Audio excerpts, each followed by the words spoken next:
Solo han pasado 30 años desde el nacimiento de la Orden en Jerusalén.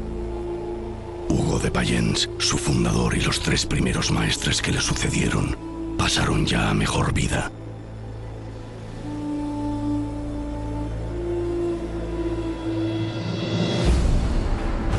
Pero nada parece poder detener el avance del Temple. Sus arcas desbordan riquezas, sus cofres se llenan de reliquias y secretos, y sus fortalezas se multiplican por toda la cristiandad. Ya no hay frontera donde no onde el estandarte blanco y negro del Temple.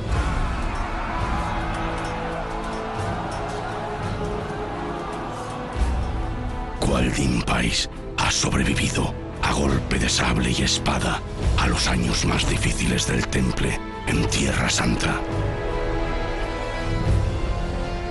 Ha aprendido el arte de la guerra de los mejores caballeros que haya dado la cristiandad, y pronto los mejores tendrán que aprenderlo de él.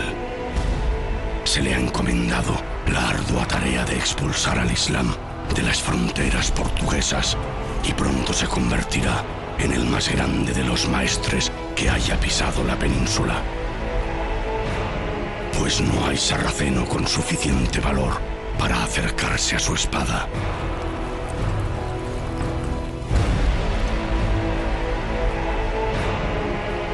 Una media luna guía los corazones de los caballeros musulmanes. Una cruz protege el pecho de los cristianos. Y ayer, un sabio árabe se atrevió a decir: los habitantes de la tierra se dividen en dos: los que tienen cerebro pero no religión, y los que tienen religión pero no cerebro.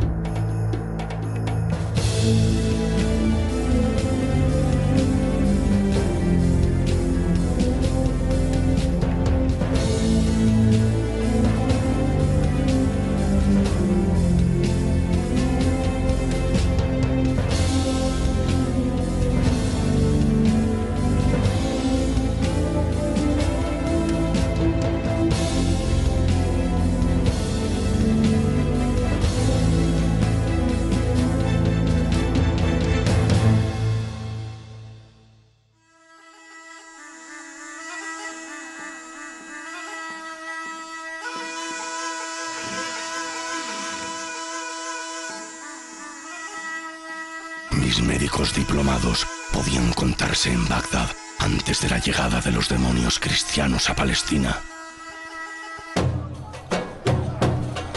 Existía un gran hospital que atendía sin cobrar a sus pacientes, y varios bancos con sucursales en Al-Ándalus y China. Una fábrica de papel se alzaba en mitad de la ciudad, cuando los francos aún usaban pergaminos andrajosos, y sus calles canalizaban el agua mientras la peste inundaba las ciudades europeas. La capital del mundo extendía sus dominios desde Siria hasta los montes Pirineos cuando el ya existente servicio postal trajo la noticia de las primeras matanzas de musulmanes en Nicea y Jerusalén.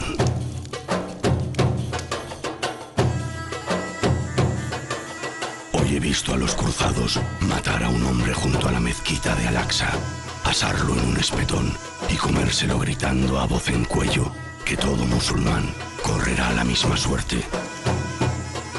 Pero los príncipes no quieren despertar. El miedo y la envidia envenenan los corazones de califas holgazanes que se esconden a la sombra de sus harenes.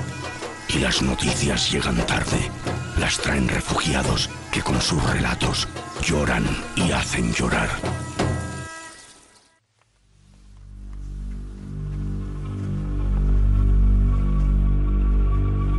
Esta desunión también reina en Al-Ándalus. Los cristianos se están haciendo con la península ibérica. Los emires envían a sus mensajeros cargados de regalos y buenas intenciones cada vez que ven peligrar sus tierras.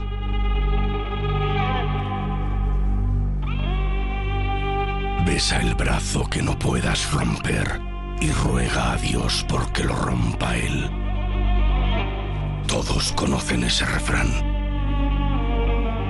Pero ese cristiano no escucha refranes, no se le iluminan los ojos ante vuestros regalos y no sabe de buenas intenciones.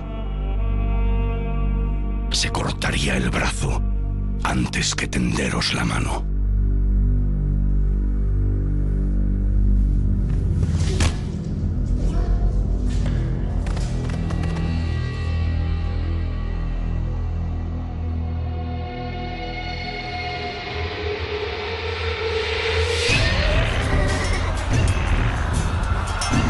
Se ha abierto un foso entre nosotros que no se volverá a cerrar. Cuánta sangre vertida, cuántas hermosas doncellas, por vergüenza, han de ocultar su rostro entre las manos. Coleccionáis poetas, músicos y hermosas esclavas perfumadas en vuestros palacios, mientras vuestros hermanos no tienen más morada que las sillas de los camellos o las entrañas de los buitres. Aunque quisieran despertar y acudir en ayuda de sus hermanos, esos califas serían totalmente incapaces. No sabrían por dónde empezar. El inicio de las cruzadas marca el paso de la Alta Edad Media a la Baja Edad Media. Y según lo veo yo, más que Baja Edad Media, podríamos llamarlo el despertar de la civilización cristiana.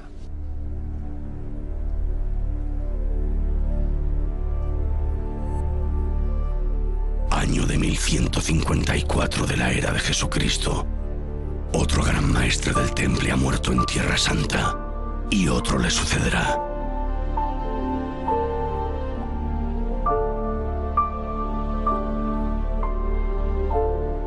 De los 9 caballeros que fundaron la Orden de los Pobres Caballeros de Cristo, solo uno conserva aún la vida: André de Montbard.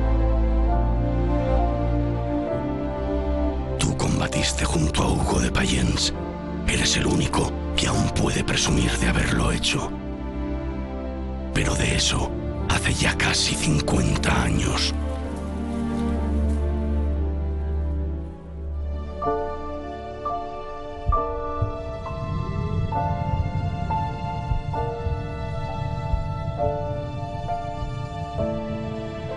Conforme fue avanzando el tiempo, la Orden del Temple creció muchísimo y obviamente ese ideal primitivo fue variando, fue cambiando, fue contaminándose, fue corrompiéndose, pero esto es normal. Todas las religiones, todas las ideologías, todos los colectivos surgen con una idea fundacional que tiene mucho de pureza, que tiene mucho de originalidad.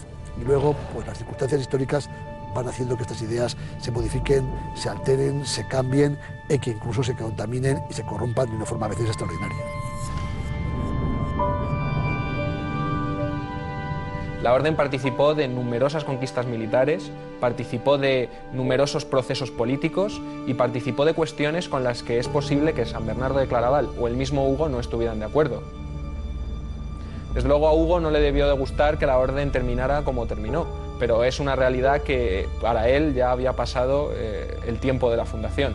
Hugo ya no estaba entre los templarios.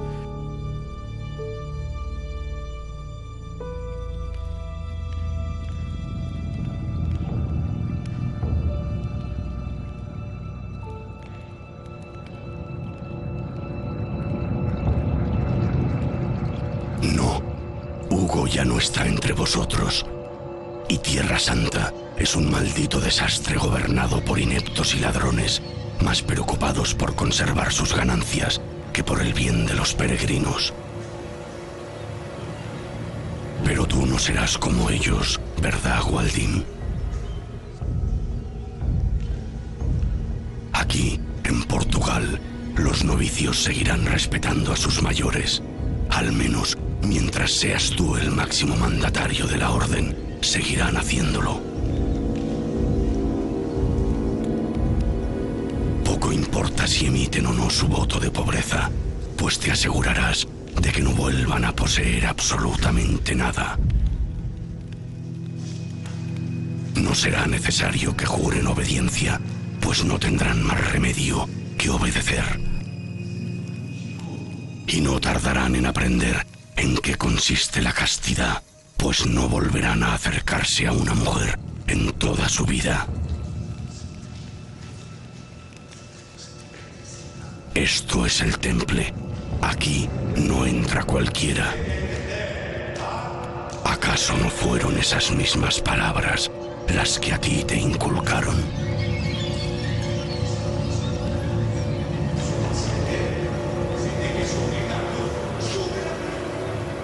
No se les dará un bofetón para que no lo olviden.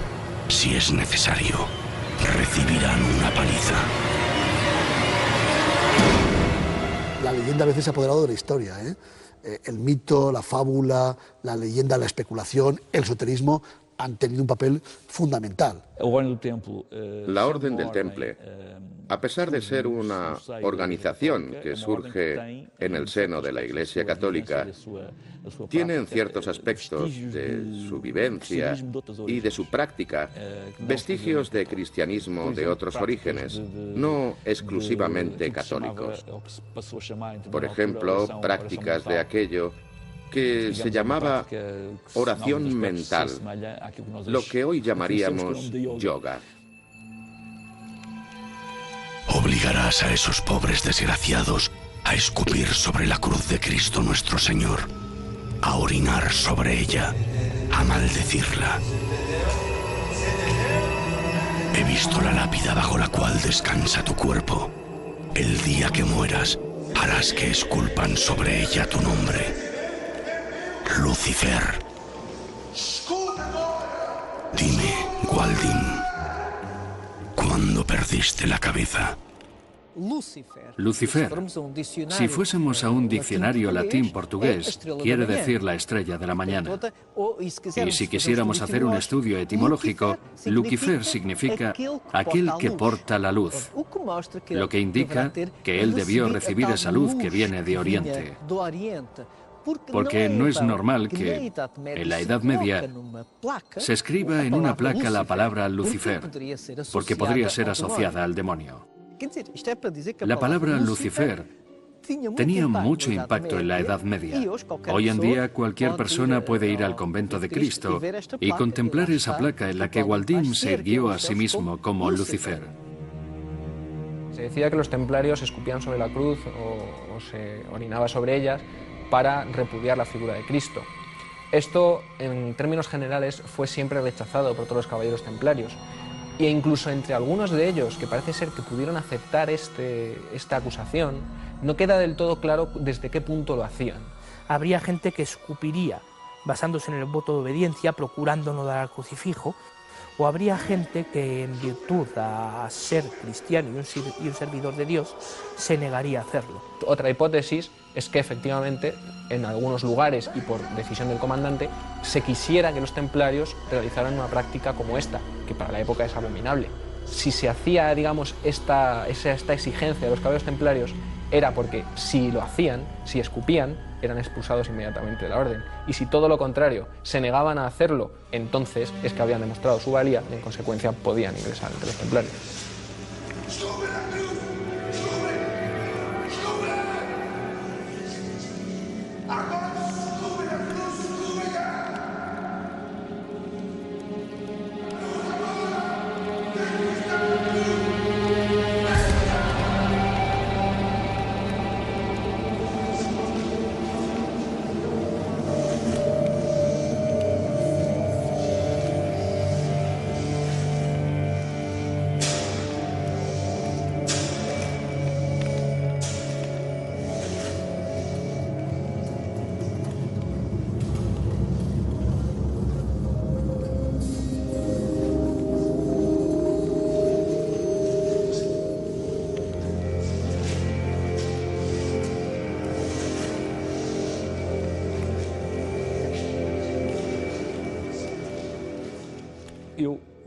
Yo en ese acto veo una memoria ancestral de la idea de que la cruz es algo que ha de ser destruido. ¿Por qué? Porque la cruz no es una señal de vida, es una señal de muerte. y como es una señal de muerte, debe ser destruida. Del mismo modo que no encontrarás una representación templaria antigua de un Cristo crucificado. Esto es algo que da que pensar. ¿Cómo es que no hay un Cristo crucificado? Todos los Cristos están vivos o resucitados.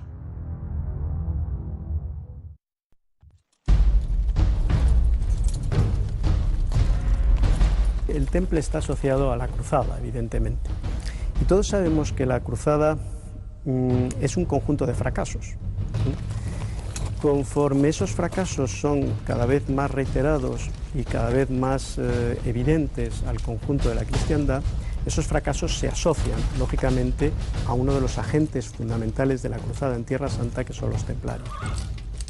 Si a eso añadimos que el temple es una orden que desde el principio alcanza unos niveles patrimonial y un nivel de cierta consistencia económica, claro, a la gente se le plantea el problema de, bueno, estamos alimentando una institución que es rica, que tiene posibilidades, pero que al mismo tiempo no es capaz de cumplir los fines para los que ha sido creada, ¿no? Por tanto, ¿ante qué estamos, no?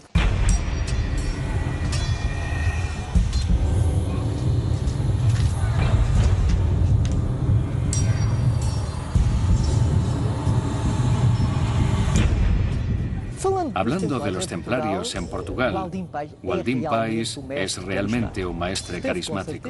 Debió tener una vida muy intensa, porque constantemente estaba fundando o reconstruyendo castillos. Waldim Pais fue un gran maestre, el primer gran maestre y prácticamente el último gran maestre de la Orden del Temple en la península ibérica. Es él quien va a organizar la defensa del Reino de Portugal, creando un conjunto de fortificaciones a lo largo de la línea del río Tajo. El castillo de Almourol, el castillo de la Cardiga, el de Osese, el del Ródano y, por supuesto, el de Tomar.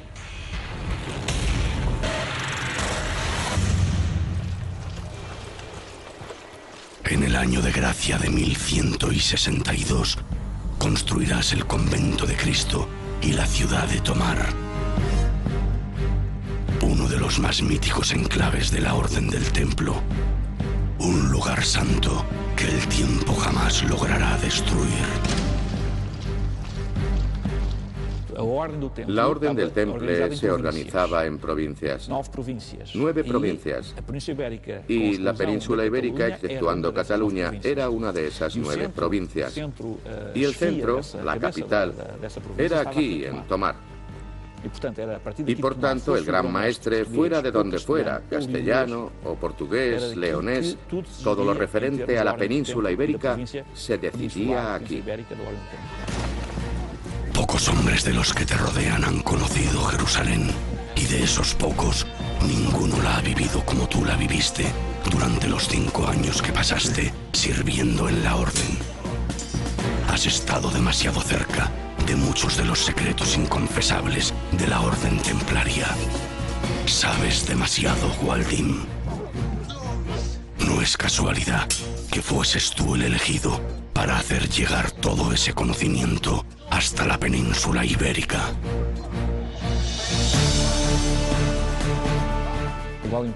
Waldim Pais no solo construye un castillo, construye una ciudad asociada al castillo. Es un conjunto, una réplica exacta de la ciudad santa de Jerusalén. Todo está aquí hecho en función a la disposición y a la distribución de edificios que tenía Jerusalén. Él quería llevar a este lugar la misma memoria y la misma energía, vamos a llamarlo así, que él había vivido en Jerusalén. Jerusalén no es solo una ciudad. No importa cuántas veces la destruyáis o la volváis a levantar.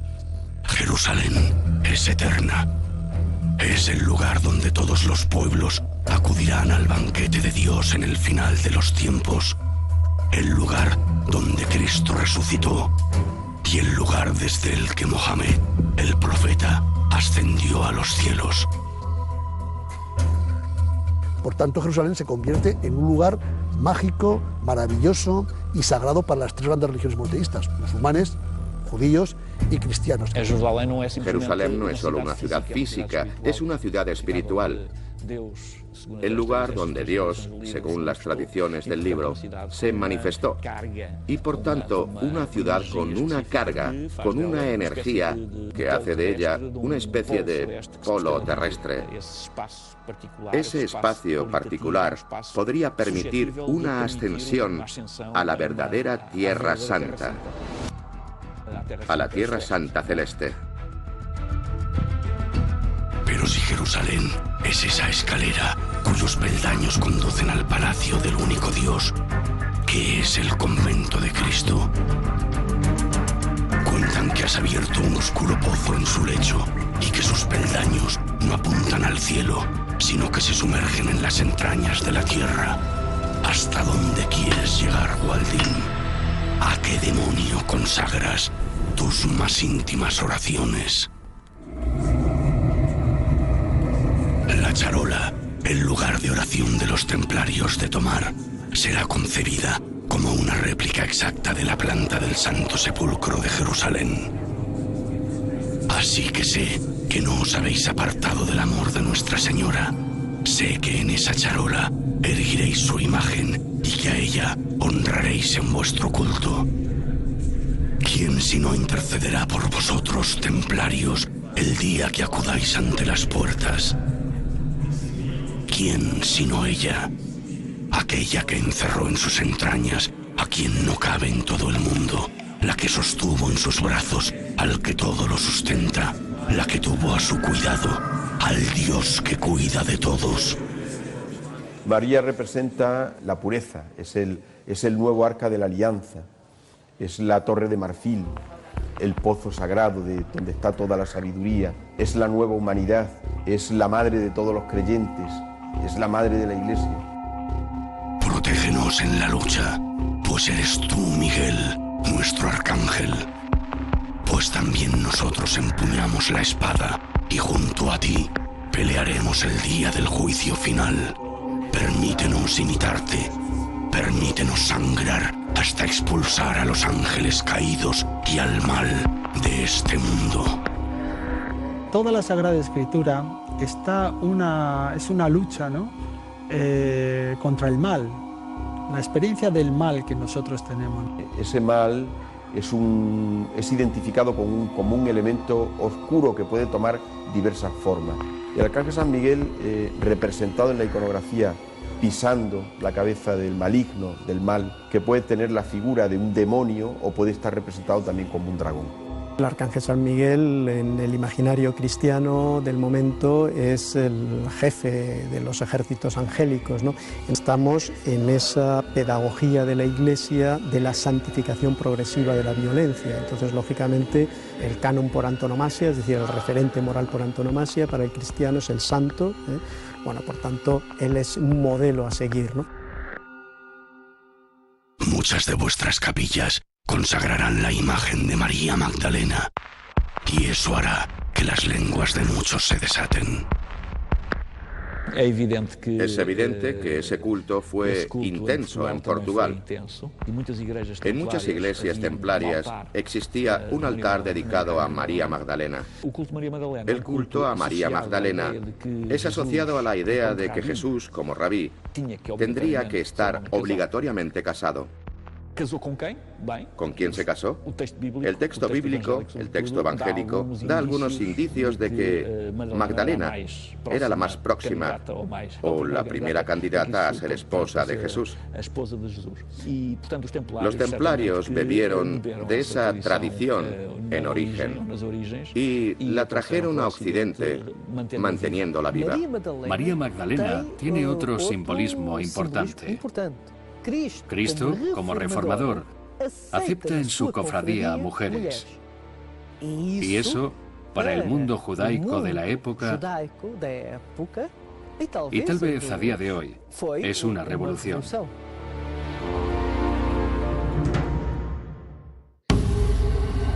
Nada más alcanzar el poder, lo primero que hace un príncipe es doblar el número de guardias que velan por su vida mientras duerme. Siempre habrá alguien que quiera usurparle del mismo sucio modo que hizo él. No importa si ese príncipe es cristiano o es musulmán. Ya no se necesita un ejército para eliminar a uno de tus oponentes. Con un buen puñado de monedas de oro, puedes convencer a los asesinos para que lleven ellos mismos el mensaje. Los asesinos, hasarin o consumidores de hachís, fueron una secta que se desarrolló en Oriente Medio en este mismo periodo cronológico, siglo XII. Básicamente estaba formada por un conjunto de tendencias de mayor radicalidad dentro del Islam y que, padrinados por un líder espiritual que se denominaba a sí mismo el rey bajo la montaña, el rey de la montaña, tenía una serie de competencias o intereses políticos que muchas veces se enfrentaban ya fuera con los cristianos o con otros príncipes musulmanes. Que contaban con asesinos entre sus filas es lo más probable, y de hecho muchos de los líderes o de los rivales políticos que esta entidad desarrolló acabaron asesinados. Los cristianos se aprovecharon de esta entidad e incluso llegaron a negociar en algunos momentos con grupos como los de los asesinos.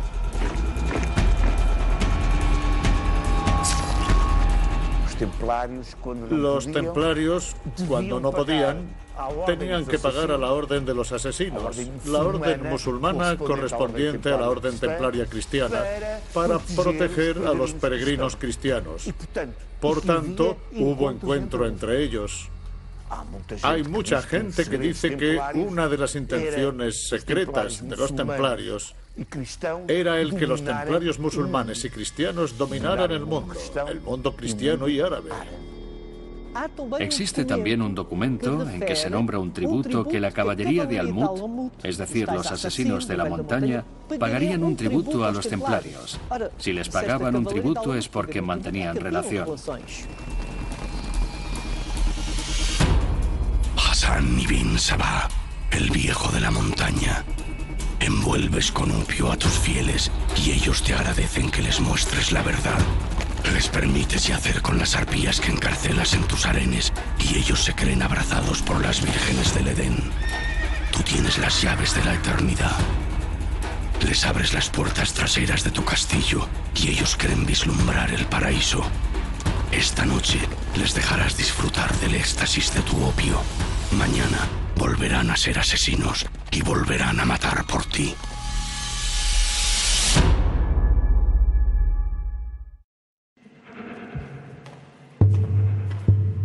Las ciudades crecerán aún más.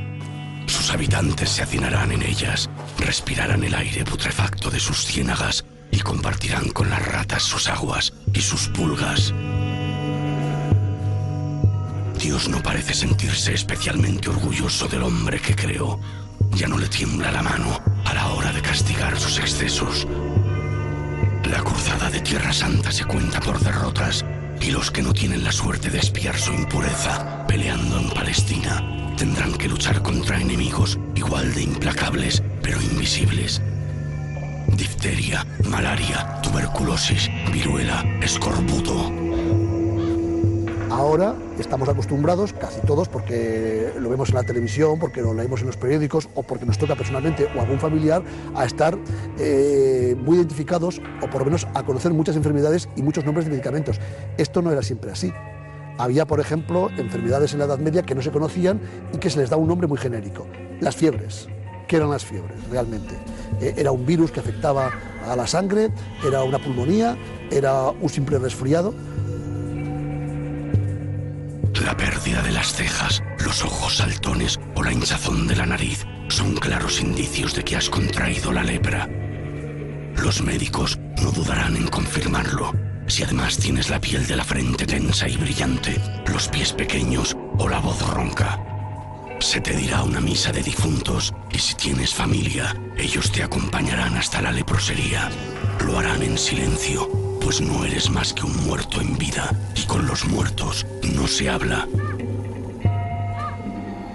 Todos tus derechos y tus posesiones, si es que te quedaba alguno, pasarán al hospital que te reciba. Y así, lleno de rencor por los vivos, serás apartado del camino de los sanos, pues ese rencor es extremadamente contagioso.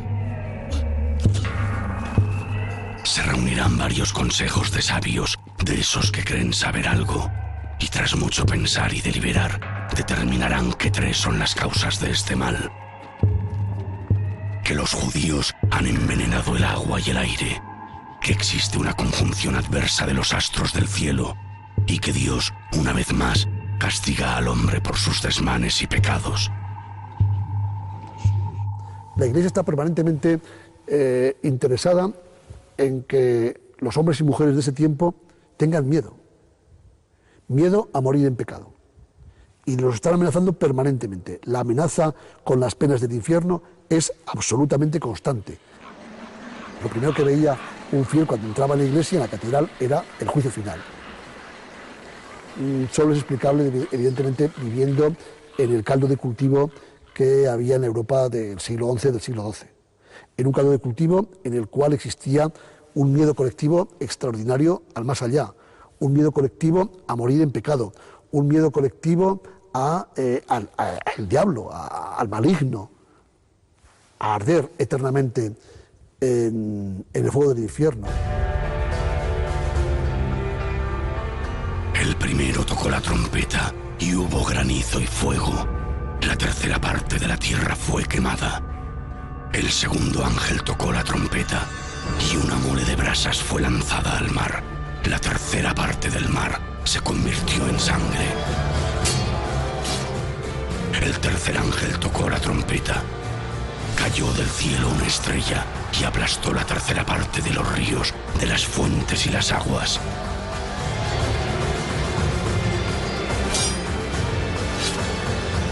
El cuarto ángel tocó la trompeta y fue herida la tercera parte del sol, la tercera parte de la luna y la tercera parte de las estrellas, y el día perdió la tercera parte de su esplendor. Cuando suene la quinta trompeta, las langostas se esparcirán sobre la tierra. Cuando suene la sexta trompeta, los hombres buscarán la muerte, pero no la encontrarán. Desearán morir, pero la muerte huirá de ellos. Cuando el séptimo ángel haga sonar la séptima trompeta, Miguel y sus ángeles se enfrentarán al dragón. Habrá llegado tu ira y el momento de juzgar a los muertos y de dar la recompensa a tus servidores.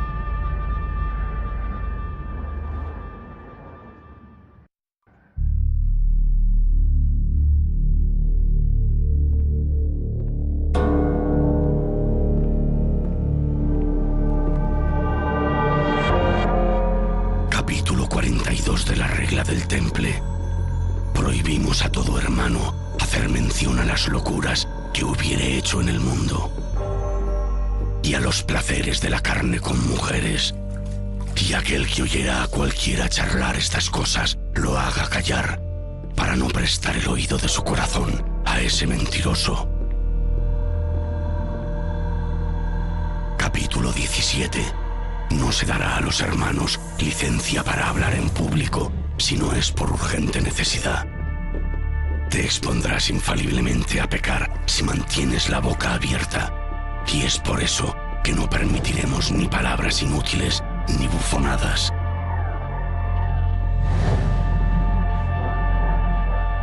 Capítulo 71. Se evitará la murmuración como si fuera la peste. Se le permitiría hacer solicitudes puntuales en voz bajita, para no estorbar al hermano que mientras está leyendo textos sagrados. El templario es un soldado. Tiene que estar bien alimentado. Y tienes que asegurarte de que se alimente bien.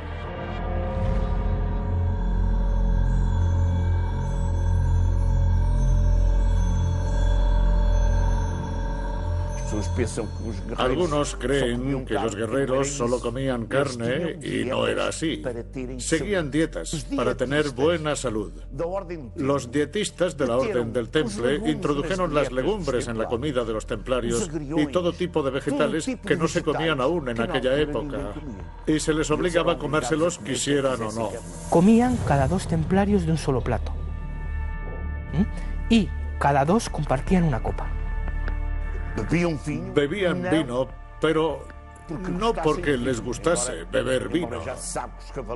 Aunque los guerreros han tenido siempre fama de borrachos. Pero lo hacían antes de los combates y bebían bien. Pero lo hacían por sentirse mejor. antes de lanzarse contra las huestes musulmanas. No era beber por beber.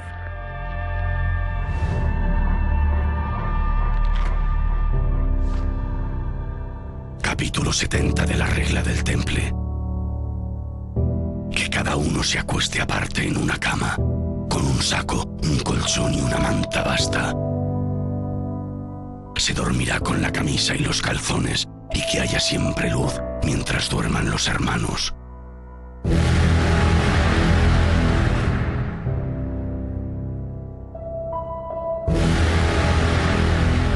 Acabada la cena, tomó el cáliz y lo pasó a sus discípulos diciendo: Tomad y bebed todos de él, porque este es el cáliz de mi sangre, sangre de la alianza nueva y eterna, que será derramada por vosotros.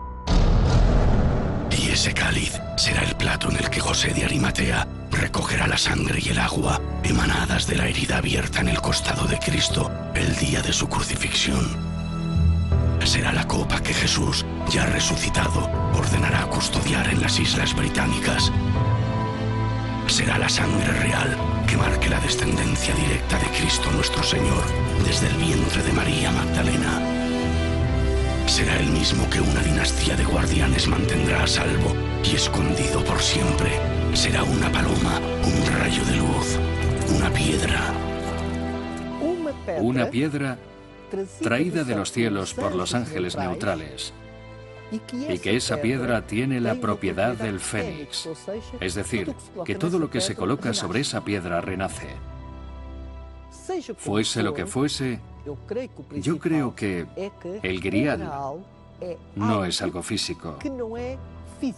Es un estado de conciencia que cuando el caballero lo alcanza se transfigura.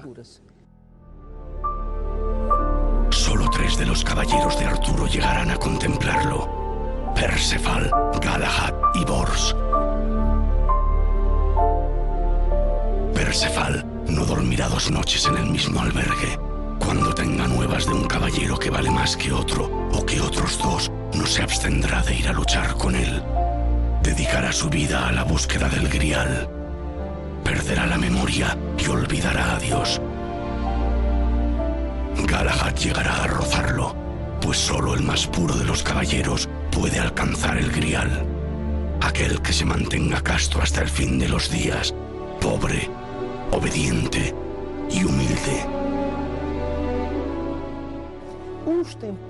Los templarios reaniman una tradición guerrera europea y se asocian, o se les asocia, a las historias de la Mesa Redonda, al mítico rey Arturo, que habría vivido allá por el siglo VI después de Cristo, y a las historias del grial. Eso sí, el grial nadie sabe qué es. El tercer caballero será Bors, el único que regresó con vida a la mesa del rey Arturo para relatar lo cerca que estuvo del grial. Él continuará la interminable búsqueda del cáliz, la que solo concluye con la muerte. Un peligroso camino de iniciación que solo los héroes pueden recorrer. Es muy importante saber que los templarios no tenían un ideal solo de guerra física, sino también un ideal con objetivos espirituales. Que son caballeros, caballeros y monjes, místicos, que llevan a cabo un doble combate. No solo un combate contra los infieles, contra los enemigos de Europa y de la cristiandad, sino también un combate contra los enemigos invisibles, el combate contra el demonio interior. Era un hombre que en el fondo se había impregnado del espíritu de la Mesa Redonda, de los caballeros del rey Arturo, que adoptó los valores de la caballería de defender a los demás, a los débiles, a los viejos, a las mujeres, y que a pesar de no tener nada y de solo servir a Dios y a su fe, eran unos guerreros fantásticos. Bors el desterrado. Sus aventuras le llevarán hasta Tierra Santa. Allí luchará y morirá como cruzado. No sin antes relatar toda la historia del Santo Grial a un tal Hugo de Payens.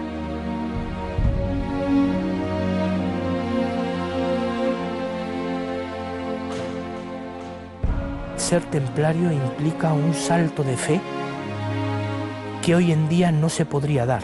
Estamos hablando de un nivel de sacrificio que hoy día nadie daría.